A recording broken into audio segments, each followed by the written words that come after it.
పోయాడు అంటే ఏమవుతుంది? ఎంతో మంది తమ బాధను వ్యక్తం చేయడానికి వస్తారు. ఏ వ్యక్తి అయితే చనిపోయాడో తనకు ఎన్నెన్నో వస్తువులుంటాయి, అవంటే తనకు చాలా ఇష్టం, వాటిని ఉపయోగించాడు. తన మంచం, తన దుస్తులు, తన ఆభరణాలు అవన్నీ ఇక్కడే మిగిలిపోతాయి. ఇక ఖాళీ చేతులతో తనను శ్మశానానికి తీసుకువెళ్ళడం జరుగుతుంది. నేను మిమ్మల్ని అడుగుతున్నాను, మీరు ఈ ప్రపంచంలో ఏం సంపాదించారు?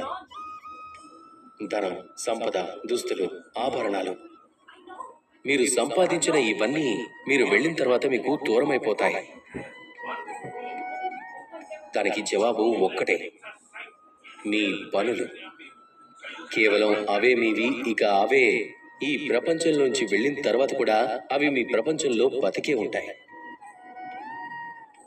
ఒకవేళ మీరు చెడు పనులు చేస్తే అప్పుడు ఈ ప్రపంచం మిమ్మల్ని ఒక అనుచిత ఉదాహరణ రూపంలో చూస్తుంది. ఒక వ్యక్తి చాలా పెద్ద పాపాత్ముడు, చాలా చెడ్డ పనులు చేసేవాడు. తను ఏ దారిలో నడిచాడో ఆ దారిలో ఎవరూ నడవకూడదు అంటారు. లేదా ఒకవేళ మీరు మంచి పనులు చేస్తే ప్రపంచం ఎప్పుడూ ఇలాగే అంటుంది, చాలా మంచి వ్యక్తి, అందరినీ ప్రేమించేవాడు, అందరికీ సహాయం చేసేవాడు, తనంటే నాకు చాలా ఇష్టం అంటారు. ఇవే శ్రేష్టమైన పనులు. అందుకే జీవితంలో ధనం, సంపద, ఆభరణాలు వీటిని సంపాదించడానికే మీ మెదడుని వినియోగించుకోకండి. మంచి పనులు చెయ్యండి.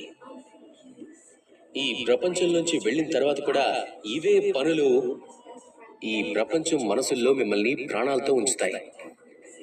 రండి, నాతో పాటు ప్రేమగా చెప్పండి, రాధా కృష్ణ.